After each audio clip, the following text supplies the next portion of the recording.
So now welcome to projective techniques. Personality അസസ്മെൻറ്റിനെ കുറിച്ച് നമ്മൾ പറഞ്ഞു. അതിൽ ഓവേർട്ട് ബിഹേവിയർ അളക്കാൻ വേണ്ടിയിട്ട് നമുക്ക് observation, situational test, questionnaire, personality inventory, interview, rating scales ഒക്കെ ഉപയോഗിക്കും. വേറാസ് കവേർഡ് ബിഹേവിയർ അല്ലെങ്കിൽ അൺകോൺഷ്യസ് ബിഹേവിയർ അളക്കാൻ വേണ്ടിയിട്ടാണ് നമ്മൾ പ്രൊജക്റ്റീവ് ടെക്നിക്സ് ഉപയോഗിക്കുന്നത്. അപ്പോൾ അതുപോലെ അതിൽ പറഞ്ഞു പ്രൊജക്റ്റീവ് ടെക്നിക്സ് എന്ന് പറയുമ്പോൾ അതിലുപയോഗിക്കുന്ന ടെസ്റ്റ് അല്ലെങ്കിൽ ടെക്നിക്സിൽ അതിനെല്ലാം ഒരു അൺസ്ട്രക്ചേർഡ് സ്റ്റിമുലായി ആണ് ഉണ്ടാവുക. ഇങ്ക് ബ്ലോട്ട്സ് ആണെങ്കിലും ഇപ്പോൾ വേഗ് പിക്ചേഴ്സ് അല്ലെങ്കിൽ ഇൻകംപ്ലീറ്റ് സെൻറ്റൻസസ് എല്ലാം അൺസ്ട്രക്ചേർഡ് ആണ്. ആ അൺസ്ട്രക്ചേർഡ് സ്റ്റിമുലായിൽ നിന്നും ഈ റെസ്പോണ്ടൻ്റ് സ്വന്തം അൺകോൺഷ്യസ് മൈൻഡിൽ നിന്നും വരുന്ന അവൻ്റെ ഡിസയേഴ്സ്, അവൻ്റെ ഹോപ്സ്, അവൻ്റെ ഫിയേഴ്സ്, അതിനനുസരിച്ചിട്ട് അവൻ അതിനെ സ്ട്രക്ചർ ചെയ്യുകയാണ്. അപ്പോൾ അങ്ങനെയാണ് ഈ പ്രൊജക്റ്റീവ് ടെക്നിക്സിൻ്റെ പ്രൊസീജിയർ നടക്കുന്നത്. അപ്പോൾ ഇതിൽ നമ്മൾ മെയിനായിട്ട് പറയുന്ന പ്രൊജക്റ്റീവ് ടെക്നിക്സ് എന്ന് പറയുമ്പോൾ റോഷ ഇൻ ബ്ലോക്ക് ടെസ്റ്റ്, അതുപോലെ തിമാറ്റിക് അപ്രസെപ്ഷൻ ടെസ്റ്റ് ടാറ്റ്, അതുപോലെ കാറ്റ് children's apperception test, word association test, sentence completion test. ഇങ്ങനെയാണ് നമ്മൾ പ്രൊജക്റ്റീവ് ടെക്നിക്സിൽ മെയിനായിട്ടുള്ള ടെസ്റ്റുകൾ. ഇതിൽ ഫസ്റ്റ് വൺ എന്ന് പറയുന്നത് റോഷ ഇൻ ബ്ലോക്ക് ടെസ്റ്റാണ്. ഹെർമൻ റോഷ 1884 സ്വിസ്സിൽ ജനിച്ചു. ആൾ സൈക്യാട്രിസ്റ്റാണ്. ഈ റോഷയാണ് Rorschach inkblot test develop ചെയ്തിരിക്കുന്നത്. ഈ റോഷ ഇൻ ബ്ലോക്ക് ടെസ്റ്റിൽ 10 കാർഡ്സ് ഉണ്ട്, 10 കാർഡുകളുണ്ട്. 10 കാർഡ്സിലും എന്തുണ്ട്, ദർ ആർ ഇങ്ക് ബ്ലോട്ട്സ്. ഇങ്ക് ബ്ലോട്ട്സ് എന്നുള്ളത് കൊണ്ട് മനസ്സിലായല്ലോ, ഇൻ്റെ കുറച്ച് ഇമേജസ്, ഇങ്ക് ഇങ്ങനെ പേപ്പറിൽ അമർന്നു പോകുമ്പോൾ വരുന്ന ഇമേജസ് പോലെ കുറച്ച് ഇമേജസ് ആയി 10 കാർഡുകളാണ്. അതിൽ 5 കാർഡുകൾ ബ്ലാക്ക് ആൻഡ് വൈറ്റും 5 കാർഡ് മൾട്ടി കളേർഡുമാണ്. ഓക്കെ, സോ 10 കാർഡ്സ് ഉണ്ട് റോഷ ഇങ്ക് ബ്ലോട്ട് ടെസ്റ്റിൽ. അതിൽ 5 കാർഡ്സ് ബ്ലാക്ക് ആൻഡ് വൈറ്റും 5 കാർഡ്സ് മൾട്ടി കളേർഡുമാണ്. ഈ ഇങ്ക് ബ്ലോട്ട്സ് ഞാൻ നേരത്തെ പറഞ്ഞതുപോലെ ഇതെല്ലാം അൺസ്ട്രക്ചേർഡ് ആണ്. അതായത് ഇതിലെ ബ്ലോട്ട്സിൻ്റെ ഷേപ്പിന് ഒരു സ്പെസിഫിക് മീനിങ് ഇല്ല, അതെല്ലാം മീനിങ്ലെസ് ആണ്.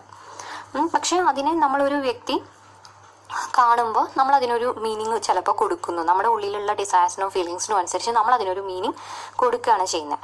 ഇനി ഇതിൻ്റെ അഡ്മിനിസ്ട്രേഷൻ എങ്ങനെയാണെന്ന് വെക്കുമ്പോൾ ഇതിൽ ഈ കാർഡുകൾ ഞാൻ പറഞ്ഞു 10 കാർഡ്സ് ഉണ്ട്, 5 ബ്ലാക്ക് ആൻഡ് വൈറ്റും 5 മൾട്ടി കളറും. ഇതിൽ ഒരു കാർഡാണ് ഒരു സമയത്ത് കൊടുക്കുന്നുള്ളൂ. അപ്പോൾ ഒരു സബ്ജക്റ്റ്, അതായത് നമ്മൾ റെസ്പോണ്ടൻറ്റിനെ നമുക്ക് കിട്ടുമ്പോൾ ആദ്യം നമ്മൾ അതിനെ കുറിച്ചിട്ട് കറക്റ്റായിട്ട് ഇൻസ്ട്രക്ഷൻ കൊടുക്കും. ഓരോ കാർഡുകൾ ഓരോ ടൈമിൽ കൊടുക്കുന്നുള്ളൂ, അറ്റ് എ ടൈം ഒരു കാർഡേണ് കൊടുക്കുന്നുള്ളൂ. എന്നിട്ട് അവന് വേണ്ടുന്ന അത്രയും സമയം ആ കാർഡ് ഉപയോഗിച്ച് അവന് എത്ര വേണം റെസ്പോൺസ് വെച്ചാൽ അത്രയും എണ്ണം ഉണ്ടാക്കാം. അതിനെക്കുറിച്ച് എന്താണോ ആ ഒരു കാർഡ് വായിക്കുമ്പോൾ അവൻ്റെ മനസ്സിൽ എന്തൊക്കെയാണോ വരുന്നത് അതാണ് റെസ്പോൺസ്. അപ്പോൾ എത്ര റെസ്പോൺസ് ഉണ്ടെങ്കിലും അവനത് പറയാം. അതുപോലെ ഈ കാർഡ് കൊടുക്കുമ്പോൾ അതിനെ എങ്ങനെ വേണമെങ്കിലും ടേൺ ചെയ്യാനും അവന് ഫ്രീഡം ഉണ്ട്. അതായത് ഈ കാർഡിനെ ഇന്ന തരത്തിൽ തന്നെ പിടിച്ച് വായിക്കണം എന്നില്ല, അതിനെ ടേൺ ചെയ്യാം, റൗണ്ട് ചെയ്യാം, എങ്ങനെ വേണമെങ്കിലും ഏത് ആംഗിളിൽ നിന്ന് വേണമെങ്കിലും അവൻ അതിനെ നോക്കി അവന് റെസ്പോണ്ട് ചെയ്യാം. പിന്നെ ഇവൻ ഇങ്ങനെ റെസ്പോണ്ട് ചെയ്യുന്ന സമയത്ത് നമ്മൾ എക്സാമിനർ എന്ത് ചെയ്യും, അതെല്ലാം റെക്കോർഡ് ചെയ്യും. ഈ റെസ്പോൺസസിൻ്റെ കൂടെ തന്നെ എത്ര സമയം എടുത്തുകൊണ്ടാണ് ഈ റെസ്പോൺസ് ചെയ്യണേ എന്നുള്ള ആ ടൈമും നമ്മൾ റെക്കോർഡ് ചെയ്യുന്നുണ്ട്. ടൈമിൻ്റെ കൂടെ നമ്മൾ എന്ത് ചെയ്യും, ആ കാർഡ് ഏത് പൊസിഷനിൽ വെച്ച് അല്ലെങ്കിൽ ഏത് ആംഗിളിൽ പിടിച്ചിട്ടാണ് ഇങ്ങനെ ഒരു റെസ്പോൺസ് പറയുന്നത്, ആ ആംഗിൾ അല്ലെങ്കിൽ പൊസിഷൻ അത് റെക്കോർഡ് ചെയ്യും. പിന്നെ അവൻ്റെ ആ സമയത്തെ ഇമോഷണൽ എക്സ്പ്രഷൻ റെക്കോർഡ് ചെയ്യുന്നുണ്ട്. And other factors of incidental behaviour, അല്ലെങ്കിൽ ആ സമയത്ത് ഉണ്ടാവുന്ന അവനിൽ ഉണ്ടാവുന്ന വേറെ എക്സ്പ്രഷൻസ് അതും റെക്കോർഡ് ചെയ്യുന്നു. അപ്പോൾ ഇങ്ങനെയാണ് നമ്മൾ ഇതിൻ്റെ അഡ്മിനിസ്ട്രേഷൻ നടത്തുന്നത്. ഇനി ഇതിൻ്റെ സ്കോറിങ്, അനാലിസിസ് ആൻഡ് ഇൻ്റർപ്രിറ്റേഷൻ വളരെ ഡിഫറെൻ്റ് ആയിട്ടാണ് നടക്കുന്നത്. നമ്മൾ സാധാരണ കാണുന്ന ടെസ്റ്റുകളിലുള്ളത് പോലെയുള്ള ഒരു സ്കോറിങ് അനാലിസിസ് അല്ല. ഇവിടെ സ്കോറിങ് എന്ന് പറയുമ്പോൾ ഇതിൽ 4 കാറ്റഗറീസ് ആയിട്ട് സ്കോറിങ് തിരിച്ചിട്ടുണ്ട്. ഫസ്റ്റ് കാറ്റഗറി പറയുന്നത് location, second one is content, third one is originality and the fourth one is determinants.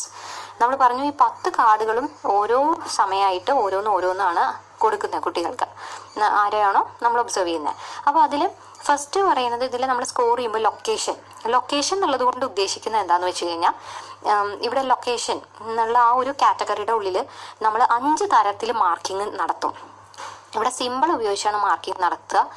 Capital W, small w, capital D, small d and small s, അങ്ങനെ 5 തരത്തിലാണ് marking നടത്തുന്നത്. ഇതിൽ capital W എന്ന് പറയുന്നത് subject is seeing the card as a whole. ആ ഒരു card കിട്ടുമ്പോൾ ആ റെസ്പോണ്ടൻ്റ് ആ കാർഡിനെ മൊത്തമായിട്ടാണ് വീക്ഷിക്കുന്നതെങ്കിൽ നമ്മൾ അവിടെ ക്യാപിറ്റൽ W എന്ന് അവൻ ചെയ്ത റെസ്പോൺസ് ഹോൾ ആയിട്ട് ആ കാർഡിനെ മൊത്തമായിട്ടാണ് അവൻ വീക്ഷിച്ച് പറയുന്നതെങ്കിൽ നമ്മൾ എങ്ങനെ ചെയ്യും, അതിനെ സ്കോർ ചെയ്യുമ്പോൾ W എന്ന് കൊടുക്കും. ഇനി അവനത് ഫുള്ളായിട്ട് കാണാൻ പറ്റുന്നില്ല, ആസ് എ ഹോൾ അല്ല കാർഡ് കാണുന്നത്, അതിൻ്റെ ഓരോ സൈഡുകളായിട്ടാണ് അവൻ വീക്ഷിക്കുന്നത് വെച്ചാൽ നമ്മൾ അതിനെ W എന്ന് പറഞ്ഞ് മാർക്ക് ചെയ്യും, നമ്മൾ സ്കോർ ചെയ്യും W. ഇനി അവൻ അതിലെ മേജർ ഡീറ്റെയിൽസ് എല്ലാം പറയുന്നുണ്ടെങ്കിൽ അതിനെ നമ്മൾ D എന്ന് ഇൻഡിക്കേറ്റ് ചെയ്യും, D എന്ന് സ്കോർ ചെയ്യും. ഇനി അതിലെ മൈനർ ഡീറ്റെയിൽസ് അങ്ങനെയുള്ള കാര്യങ്ങളെ പറയുന്നുള്ളൂ എങ്കിൽ നമ്മൾ d എന്ന് സ്കോർ ചെയ്യും. ആൻഡ് സബ്ജക്റ്റിൻ്റെ റെസ്പോൺസ് ഈ വൈറ്റ് സ്പേസിലേക്കാണ് കടന്നു പോകുന്നുണ്ടെങ്കിൽ, അതായത് ബ്ലാക്ക് അല്ലെങ്കിൽ ഒരു ബ്ലൂ കളേർഡ്, നമ്മൾ ബ്ലാക്ക് ആൻഡ് വൈറ്റ് എന്ന് പറയുമ്പോൾ അതിൽ ആ ഇങ്ക് എന്ന് പറയുമ്പോൾ ബ്ലാക്ക് ആയിട്ടാണ് അപ്പിയർ ചെയ്യുന്നത്. അപ്പോൾ ബ്ലാക്കിൽ മാത്രമല്ല വൈറ്റിലേക്കും അവൻ്റെ ശ്രദ്ധ പോകുന്നുണ്ടെങ്കിൽ നമ്മൾ അതിനെ S എന്ന് പറഞ്ഞ് സ്കോർ ചെയ്യും. ഓക്കെ, സോ ലൊക്കേഷൻ എന്നുള്ളത് കൊണ്ടാണ് ലൊക്കേഷൻ എന്നുള്ളൊരു കാറ്റഗറിയിലാണ് ഈ ഒരു സ്കോറിങ് നടക്കുന്നത്. ഇനി നെക്സ്റ്റ് ഞാൻ പറഞ്ഞ കാറ്റഗറി കണ്ടന്റ് ആണ്. കണ്ടന്റ് എന്ന് പറയുമ്പോൾ അതിൽ ഉള്ള ആ ഇങ്ക് ബ്ലോട്ട് നോക്കിയിട്ട് അവൻ പറയുന്നത് ഹ്യൂമൻ ഫോംസിനെ കുറിച്ചിട്ടാണെങ്കിൽ H എന്ന് നമ്മൾ സ്കോർ ചെയ്യും. ഹ്യൂമൻ ഫോംസ് ആണ്, അത് കൂടെ ഒരു ഇങ്ക് ബ്ലോട്ട് കണ്ടിട്ട് അവിടെ ഒരു കുട്ടി നിൽക്കണോ അല്ലെങ്കിൽ ഒരു അമ്മ നിൽക്കണോ, നമുക്ക് ഹ്യൂമൻ ഫോംസാണ് പറയുന്നത് വെച്ചാൽ നമ്മൾ H എന്നാണ് സ്കോർ ചെയ്യുക. ആനിമൽ ഫോംസ് ആണ് പറയുന്നതെങ്കിൽ ആ ഇങ്ക് ബ്ലോട്ട് കണ്ട് ഒരു കോഴി അല്ലെങ്കിൽ കുതിര എന്ന് പറയുമ്പോൾ നമ്മൾ ആനിമൽ A ആണ് സ്കോർ ചെയ്യുക. ഇനി ആ ഹ്യൂമൻ്റെ ഡീറ്റെയിൽ ആയിട്ട് അല്ലെങ്കിൽ ഇപ്പോൾ ആ ഒരാളിതാ വീണ് കിടക്കുന്നു എന്ന് പറയുമ്പോൾ ആനിമലിനെ ഹ്യൂമനെ ഡീറ്റെയിൽ ആയിട്ട് പറയും. അപ്പോൾ നമ്മൾ അങ്ങനെ ഹ്യൂമനെ ഡീറ്റെയിൽ ആയിട്ടാണ് പറയുന്നത് വെച്ചാൽ HD എന്ന് പറഞ്ഞ് നമ്മൾ ഇൻഡിക്കേറ്റ് ചെയ്യും, HD എന്ന് പറഞ്ഞ് സ്കോർ ചെയ്യും. ആനിമലിനെയാണ് ഡീറ്റെയിൽ ആയിട്ട് പറയുന്നതെങ്കിൽ AD എന്ന് പറഞ്ഞ് സ്കോർ ചെയ്യും. ഇനി അതിലെ നാച്ചുറൽ ഒബ്ജക്ട്സ് നമ്മൾ കുട്ടി പറയണ അതിൽ റിവർ കാണാനുണ്ട് അല്ലെങ്കിൽ ഗ്രീൻ ഫീൽഡ്സ് കാണുന്നു എന്ന് പറയുമ്പോൾ അതിനെ നമ്മൾ N എന്ന് പറഞ്ഞ് സ്കോർ ചെയ്യും. ഇനി ഇന്നാനിമേറ്റ് ഒബ്ജക്ട്സ്, അത് ഫോർ എക്സാമ്പിൾ ഒരു പോട്ടാണ് അല്ലെങ്കിൽ ഒരു ലാംപ് ഷെയ്ഡാണ്, അങ്ങനെ ആനിമൽസ് അല്ലാതെ ജീവനില്ലാത്ത വസ്തുക്കളുടെ പേരുകൾ പറയുമ്പോൾ നമ്മൾ O എന്ന് പറഞ്ഞ് സ്കോർ ചെയ്യും. അപ്പോൾ ഈ കണ്ടന്റ് എന്നുള്ളത് കൊണ്ട് ഉദ്ദേശിക്കുന്നത് എന്താണ് കുട്ടി അതിൽ കണ്ടു പറയുന്നത് അതിനനുസരിച്ചിട്ടുള്ള സ്കോറിംഗ് ആണ് ഞാൻ പറഞ്ഞത്. ഹ്യൂമൻ ഫോംസിന് H, ആനിമൽ ഫോംസിന് A, ആനിമലിനെ ഡീറ്റെയിൽ ആയിട്ട് പറയുകയാണെങ്കിൽ AD, ഹ്യൂമനെ ഡീറ്റെയിൽ ആയി പറയുകയാണെങ്കിൽ HD, നാച്ചുറൽ ഒബ്ജക്ട്സിനെ കുറിച്ച് പറയുകയാണെങ്കിൽ N, ഇന്നാനിമേറ്റ് ഒബ്ജക്ട്സിനെ കുറിച്ച് പറയുകയാണെങ്കിൽ O എന്ന് പറഞ്ഞ് സ്കോർ ചെയ്യും. ഇപ്പം നമ്മൾ 2 കാറ്റഗറീസ് ആണ് കഴിഞ്ഞത്, ലൊക്കേഷൻ, കണ്ടന്റ്. നെക്സ്റ്റ് കാറ്റഗറി പറയുന്നത് ഒറിജിനാലിറ്റിയാണ്. ഈ ഒറിജിനാലിറ്റി എന്നുള്ളത് കൊണ്ട് ഉദ്ദേശിക്കുന്നത് ഇപ്പോൾ കുട്ടി ആ ഒരു ഇങ്ക് ബ്ലോട്ട് നോക്കിയിട്ട് സാധാരണ കോമൺ ഒക്കുറൻസിനെ കുറിച്ചേ പറയുന്നുള്ളൂ, സാധാരണ പറയുന്ന കുറച്ച് കാര്യങ്ങളെയാണ് പറയുന്നുള്ളൂ എങ്കിൽ നമ്മൾ P എന്ന് പറഞ്ഞ് ഡിനോട്ട് ചെയ്യും, പോപ്പുലർ. ഓക്കെ, ഇനി അങ്ങനെയല്ല കുട്ടി അതിലെന്തോ ഒറിജിനാലിറ്റി കണ്ടു, ഒരു ഡിഫറെൻ്റ് ആയിട്ടുള്ള ഒരു കാര്യമാണ് ആ കുട്ടി പറയുന്നതെങ്കിൽ നമ്മളതിനെ O എന്ന് പറഞ്ഞ് റെപ്രസെൻ്റ് ചെയ്യും. ഇവിടെ 2 തരത്തിലെ സ്കോറിംഗ് ഉള്ളൂ, ഒന്നുകിൽ ഒറിജിനൽ അല്ലെങ്കിൽ പോപ്പുലർ. ഒറിജിനാലിറ്റി ഇപ്പോൾ തേർഡ് കാറ്റഗറി കഴിഞ്ഞു. ഇനി 4th കാറ്റഗറി എന്ന് പറയുന്നത് ഡിറ്റർമിനൻസ് ആണ്. ഡിറ്റർമിനൻസ് എന്നുള്ളത് കൊണ്ട് ഉദ്ദേശിക്കുന്നത് ഇപ്പോൾ കുട്ടി ആ ഒരു ഇങ്ക് ബ്ലോട്ട് കണ്ടിട്ട് ഒരു ഫോമാണോ കളറാണോ അല്ലെങ്കിൽ എന്തെങ്കിലും മൂവ്മെൻ്റ് ആണോ ഷെയ്ഡിങ് ആണോ, ഫോർ എക്സാമ്പിൾ പറയുകയാണെങ്കിൽ ഇപ്പോൾ ഇങ്ക് ബ്ലോട്ട് കണ്ടിട്ട് കുട്ടി പറയുകയാണെങ്കിൽ ഒരു ബട്ടർഫ്ലൈ എന്ന് പറയുകയാണെങ്കിൽ അതൊരു ഫോമാണ്. അപ്പോൾ നമ്മൾ അതിനെ F എന്ന് പറഞ്ഞിട്ടാണ് സ്കോർ ചെയ്യുക. ഓക്കെ, അതൊരു ബട്ടർഫ്ലൈ എന്ന് പറയുമ്പോൾ അതിന് ഫോമാണ്, അപ്പോൾ F എന്ന് പറഞ്ഞിട്ട് നമ്മൾ ഡിറ്റർമിനൻ്റ് എന്നുള്ള കാറ്റഗറിയിൽ നമ്മൾ സ്കോർ ചെയ്യും. ഇനി അങ്ങനെയല്ല കുട്ടി പറയുന്നത് അവിടെ ഒരു തീ കണ്ടു അല്ലെങ്കിൽ ഫയർ ബ്ലഡ് കണ്ടു എന്ന് പറയുമ്പോൾ ആ ഒരു കളറാണ് ആ കുട്ടിയുടെ മനസ്സിൽ, അപ്പം നമ്മൾ കളറിൻ്റെ C എന്ന് പറഞ്ഞിട്ട് നമ്മൾ സ്കോർ ചെയ്യും. ഇനി അങ്ങനെയല്ല ഒരു കുട്ടി ഊഞ്ഞാലാടുന്ന പോലെ തോന്നുന്നു, ഒരു മൂവ്മെൻറ്റിനെ കുറിച്ചാണ് പറയുന്നതെങ്കിൽ നമ്മൾ M എന്ന് പറഞ്ഞിട്ട് റെപ്രസെൻ്റ് ചെയ്യും അല്ലെങ്കിൽ M എന്ന് പറഞ്ഞിട്ട് സ്കോർ ചെയ്യും. ഇനി ഇതൊന്നും അല്ലാതെ എന്തെങ്കിലും ഒരു സ്മോക്ക് പോലെ ഉണ്ട്, ക്ലൗഡ് പോലെ ഉണ്ട് എന്ന് പറയുമ്പോൾ അവിടെ ഷെയ്ഡാണ്, ഷെയ്ഡിങ്ങിനെ നമ്മൾ K എന്ന് പറഞ്ഞിട്ട് സ്കോർ ചെയ്യും. സോ ഇത്തരത്തിൽ നമുക്ക് ഇതിൽ റോഷ ഇങ്ക് ബ്ലോട്ട് ടെസ്റ്റ് നടത്തി 4 കാറ്റഗറീസ് ആയിട്ടാണ് സ്കോർ ചെയ്യുന്നത്. ഫസ്റ്റ് കാറ്റഗറി പറയുന്നത് ലൊക്കേഷൻ, പിന്നെ content, second one, third one is originality and the fourth one is determinants. അപ്പോൾ ഇങ്ങനെ ഓരോന്നിൻ്റെ ഉള്ളിൽ നമുക്ക് നമ്മൾ പറഞ്ഞ തരത്തിൽ ഒരു ഇങ്ക് ബ്ലോട്ട് കണ്ട് കുട്ടി എങ്ങനെയൊക്കെയാണോ റെസ്പോണ്ട് ചെയ്യുന്നത് അതിനനുസരിച്ച് നമ്മൾ പെർട്ടിക്കുലർ സ്കോർസ് കൊടുക്കും. ഇനി ഇൻ്റർപ്രിട്ടേഷനിൽ വരുമ്പോൾ ചെയ്യും നമ്മൾ ഈ ഡിഫറെൻറ്റ് സിമ്പിൾസ് ഉണ്ട്. ഇപ്പോൾ നമ്മൾ W പറഞ്ഞ് മാർക്ക് ചെയ്തു അല്ലെങ്കിൽ കളറിന് C എന്ന് പറഞ്ഞ് മാർക്ക് ചെയ്തു, അങ്ങനെ ഓരോ കളേഴ്സും ഓരോന്നിനും നമ്മൾ ഓരോ സിമ്പിൾസ് കൊടുത്തിട്ടുണ്ട്. ഈ സിമ്പിൾസിൻ്റെ എല്ലാം റിലേറ്റീവ് ഫ്രീക്വൻസീസ് എടുക്കും. ഇപ്പോൾ ഓരോ ചിത്രങ്ങളുണ്ട്, ഓരോ ഇങ്ക് ബ്ലോട്ട്സ് ഉണ്ട് അല്ലെ, നമ്മളുടെ 10 എണ്ണം ഉണ്ട്. ഈ 10 ഇങ്ക് ബ്ലോട്ടിൽ എല്ലാത്തിൻ്റെയും ഇതുപോലെ നമ്മൾ താഴേക്ക് എഴുതി ഇതിൻ്റെ ഫ്രീക്വൻസി ഏതാണ് കൂടുതലായിട്ട് നോക്കിയിട്ട് ആ കുട്ടിക്ക് ഏതാണ് കൂടുതൽ ഫ്രീക്വൻസിയിൽ വരുന്നത്, ഏത് സ്കോറാന്ന് നോക്കും. അതിനനുസരിച്ചിട്ടാണ് പിന്നെ ആ കുട്ടിയുടെ പേഴ്സണാലിറ്റി നമ്മൾ നിശ്ചയിക്കുന്നത്. ഫോർ എക്സാമ്പിൾ ഇപ്പോൾ W ആണ് കൂടുതൽ വരുന്നത് വെച്ചാൽ നമ്മൾ പറയും എന്താ, കുട്ടി ഹോൾ ആയിട്ട് കാണുന്നു എന്നുള്ളതാണ് അതിൻ്റെ അർത്ഥം അല്ലേ. W എന്ന് പറയുമ്പോൾ ആ ഒരു ഇങ്ക് ബ്ലോട്ടിനെ മൊത്തമായിട്ട് കാണുന്നു എന്നുള്ളതാണ്. അപ്പോൾ നമുക്ക് പറയാം, അവർ പറയുന്നത് he possess ability to synthesise, എല്ലാത്തിനെയും കൂടി ഒരുമിച്ച് കാണാൻ അല്ലെങ്കിൽ സിന്തസൈസ് ചെയ്യാനുള്ള ഒരു എബിലിറ്റി ആ കുട്ടിക്കുണ്ട് എന്നുള്ളതാണ്. ഇനി അതേപോലെ മൂവ്മെൻറ്റ് ആണ് കൂടുതലായിട്ട് വരുന്നതെന്ന് വിചാരിക്കുക. ആ കുട്ടിയിൽ എന്ന് പറയുന്ന ഫ്രീക്വൻസിയാണ് കൂടുതൽ ഫ്രീക്വൻസി വരുന്നത് മൂവ്മെൻ്റ് ആണ്. ആണെങ്കിൽ നമ്മൾ പറയും ആ കുട്ടി ഭയങ്കര ഇമാജിനേറ്റീവ് ആണെന്ന്. അപ്പോൾ ഇത് ഓൾറെഡി ഡിസൈഡഡ് ആണ്, പ്രിഡിറ്റർമിൻഡ് ആണ്, ഇതിൽ ഏതാണ് ഫ്രീക്വൻസി കൂടുതൽ വരുന്നത് അതിനനുസരിച്ച് പേഴ്സണാലിറ്റി ക്യാരക്ടറിസ്റ്റിക്സ് പറയും.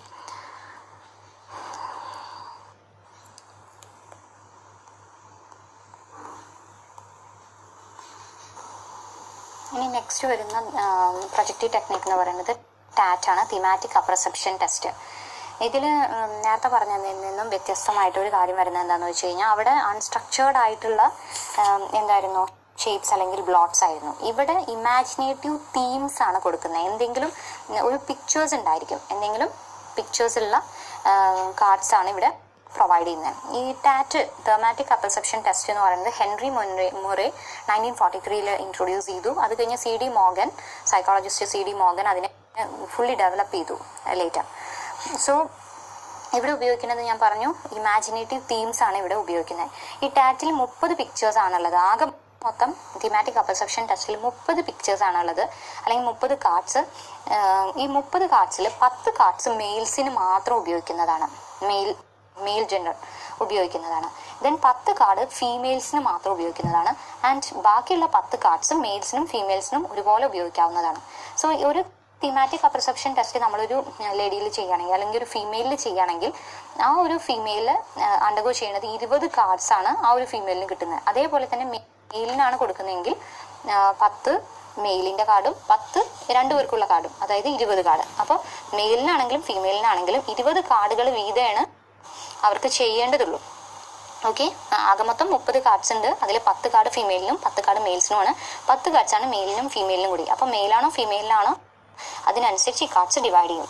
ഓക്കെ, സോ ഇതിൽ ഈ നേരത്തെ പറഞ്ഞതുപോലെ തന്നെ ഓരോ പിക്ചേഴ്സും അറ്റ് എ ടൈം ഒറ്റെണ്ണം മാത്രമേ കൊടുക്കുന്നുള്ളൂ. അതുപോലെ ഇവിടെ ഒരു തീംസ്, ഒരു ഇമാജിനേറ്റീവ് തീം ഉണ്ടെങ്കിലും അത് വേഗ ഐഡിയയാണ്. അവിടെ ഒന്നും ക്ലിയർ ആയിട്ടൊന്നും പറയുന്നില്ല. സോ അവിടെ ആ ഒരു തീം നോക്കി ക്രിയേറ്റീവായിട്ട് ആ കുട്ടി എങ്ങനെ ചിന്തിക്കുന്നു, അല്ലാതെ അവിടെ എന്താണ് തെറ്റ് എന്താണ് ശരി, അങ്ങനെ ഒരു റെസ്പോൺസ് ഏതാണ് ശരി തെറ്റ് എന്നുള്ളതില്ല. ആ കുട്ടിയുടെ ഇമാജിനേറ്റീവ് പവർ നോക്കുന്നു എന്ന് മാത്രമേ ഉള്ളൂ. അതുപോലെ he has to make up a story for each of the picture presented to him within a fixed period of time. ഒരു പെർട്ടിക്കുലർ ടൈം ലിമിറ്റിൻ്റെ ഉള്ളിൽ നിന്നുകൊണ്ട് ആ കുട്ടി ഈ ഒരു പിക്ചേഴ്സിനെ നോക്കിയിട്ട് എന്തെങ്കിലും ഒരു സ്റ്റോറി ബിൽഡപ്പ് ചെയ്യണം. അപ്പോൾ ഇപ്പോൾ ഈ ഒരു തീമാറ്റിക് പെർസെപ്ഷൻ ടെസ്റ്റിൽ നമ്മളൊരു പിക്ചർ ഒരു കുട്ടിക്ക് കൊടുത്തു കഴിഞ്ഞാൽ നമ്മൾ ആദ്യം ആ കുട്ടിയോട് ആവശ്യപ്പെടുന്ന 3 കാര്യങ്ങളുണ്ട്. What is going on in this picture, എന്താണ് ആ പിക്ചറിൽ നടക്കുന്നത് എന്നുള്ളതിനെ കുറിച്ച് ആ കുട്ടി പറയണം.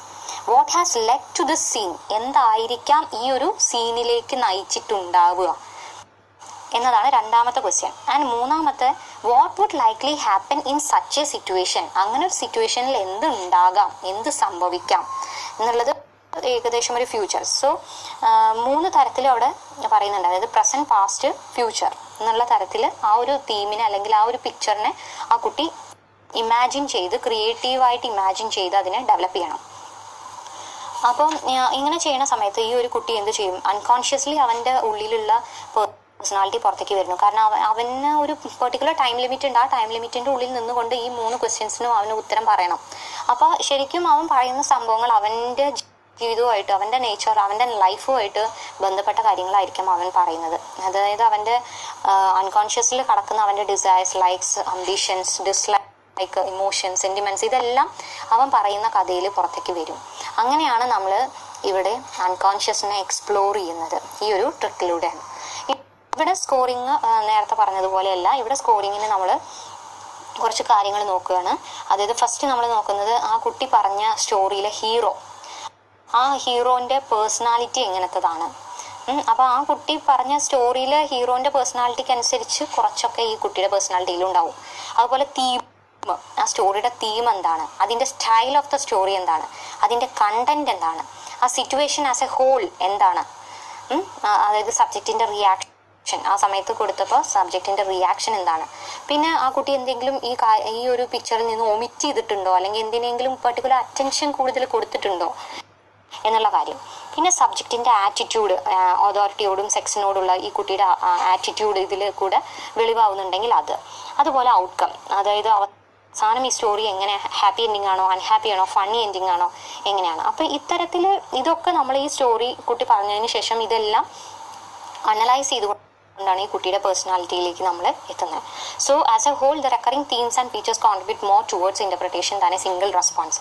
അവിടെ ഒരു സിംഗിൾ റെസ്പോൺസ് എന്നല്ല, ഒരുപാട് പിക്ചേഴ്സ് കൊടുക്കുന്നുണ്ട്. നമ്മൾ പറഞ്ഞു എത്ര പിക്ചേഴ്സ് കൊടുക്കുന്നുണ്ട്, ഒരു ഫീമെയിലാണെങ്കിൽ 20 പിക്ചർ കിട്ടുന്നു, അതുപോലെ മെയിലിനാണെങ്കിലും 20 എണ്ണം കിട്ടുന്നു. ഇവിടെ കുട്ടികളിലല്ല, ശരിക്കും വലിയ മുതിർന്ന ആൾക്കാരിൽ ഫീമെയിൽസിലും മെയിൽസിലും ഉപയോഗിക്കുന്നതാണ് ഈ തെമാറ്റിക് പെർസെപ്ഷൻ ടെസ്റ്റ്.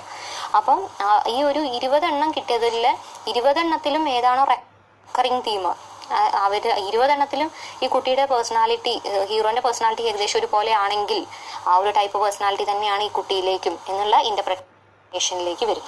അപ്പോൾ ഇത്തരത്തിലാണ് നമ്മളുടെ തെമാറ്റിക് പെർസെപ്ഷൻ ടെസ്റ്റിന്റെ അഡ്മിനിസ്ട്രേഷനും സ്കോറിംഗ് പ്രൊസീജിയറും ഇന്റർപ്രിട്ടേഷനും വരുന്നത്.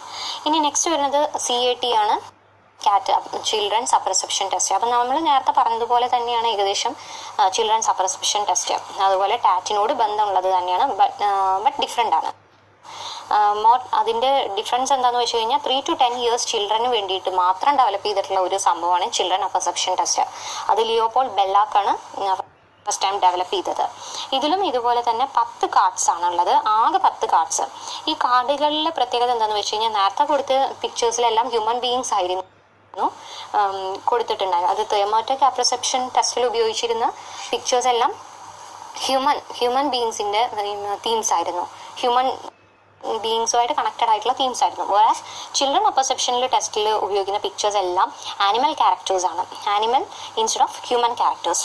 ഓക്കെ, സോ അത് കാരണം എന്താണെന്ന് വെച്ചാൽ കുട്ടികൾക്ക് കൂടുതലും ആനിമൽ ഫിഗേഴ്സിനോടാണ് അടുപ്പം, അതുപോലെ ആനിമൽസുമായിട്ടാണ് അവർ കൂടുതൽ ഐഡൻറ്റിഫൈ ചെയ്യുന്നത്. സോ അങ്ങനെ റിയൽ ലൈഫ് സിറ്റുവേഷൻസിൽ ആനിമലുമായിട്ട് ബന്ധപ്പെട്ടിട്ടുള്ള പിക്ചേഴ്സാണ് ഇവിടെ കൊടുക്കുന്നത്.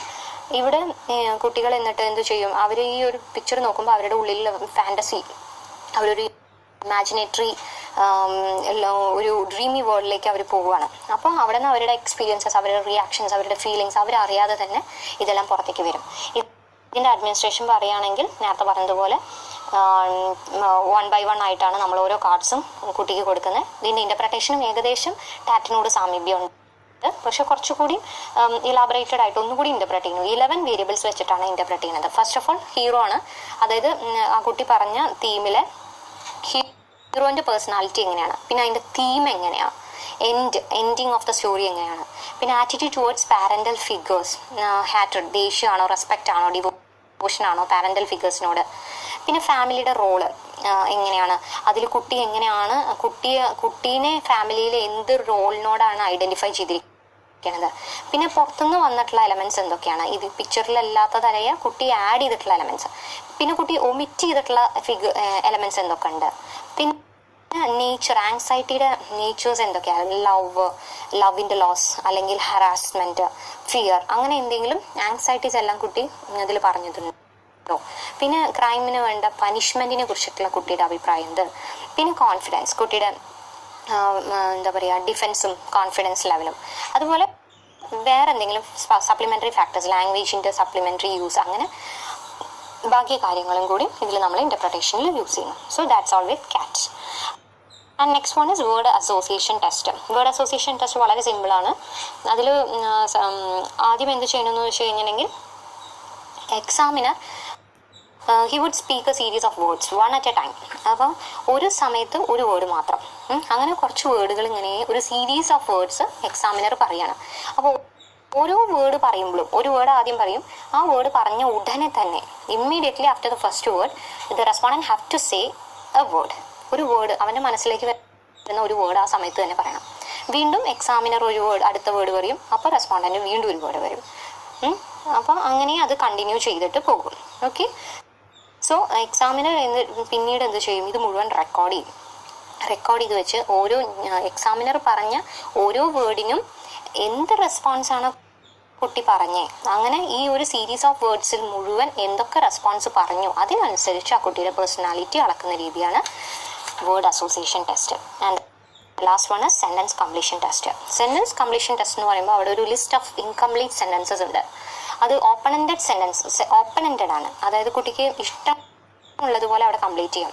അവിടെ നേരത്തെ നമ്മൾ വേർഡ് അസോസിയേഷൻ ടെസ്റ്റിൽ ഒരു പെർട്ടിക്കുലർ വേർഡ് മാത്രമേ കുട്ടിക്ക് യൂസ് ചെയ്യാൻ പറ്റുള്ളൂ. വേറാസ് ഇൻ സെന്റൻസ് കംപ്ലീഷൻ ടെസ്റ്റിൽ കുട്ടി he is more free to use many more words. അവിടെ കുറച്ചുകൂടി വേർഡ്സ് ഉപയോഗിക്കാം, കുറച്ചുകൂടി ഓപ്പൺ ആണ്. For example, I am worried over, അല്ലെങ്കിൽ I feel proud when dash. അവിടെ കുട്ടിക്ക് എന്ത് വേണമെങ്കിൽ പറയാം. വെൻ ഐ എന്ന് പറഞ്ഞിട്ട് തുടങ്ങുന്ന എന്ത് തരത്തിൽ വേണമെങ്കിലും ആ കുട്ടിക്ക് ഫ്രീ ആയിട്ട് പറയാം. അപ്പോൾ അവിടെ ആ ബാക്കി ഭാഗത്തു നിന്നാണ് നമ്മൾ എന്ത് ഉപയോഗിക്കുന്നത്, എങ്ങനെയാണ് ആ കുട്ടിയുടെ പേഴ്സണാലിറ്റി എന്നുള്ളത് അളക്കാൻ ഉപയോഗിക്കുന്നത്. സോ സെൻറ്റൻസ് കംപ്ലീഷൻ ടെസ്റ്റും കൂടുതലും വേർഡ് അസോസിയേഷൻ ടെസ്റ്റിനേക്കാളും കൂടുതൽ ഫ്ലെക്സിബിൾ ആണ്. അത് കുറച്ചുകൂടി റെസ്പോൺസ് നല്ലതും കിട്ടുന്ന രീതിയിലാണ്, കാരണം അവിടെ ഓപ്പൺ-എൻഡഡ് ആയിട്ടുള്ളത് കൊണ്ട്. സോ ഇത്രയാണ് പ്രൊജക്റ്റീവ് ടെക്നിക്സിനെ കുറിച്ചുള്ളൂ. ഇനി വേറെ play techniques, drawing and painting test, അങ്ങനെ വേറെ ടെക്നിക്സ് ഒക്കെ ഉണ്ട്. എന്നാലും മേജർ ആയിട്ടുള്ള ടെസ്റ്റാണ് ഇപ്പോൾ നമ്മൾ ഇതുവരെയും കേട്ടത്. Thank you.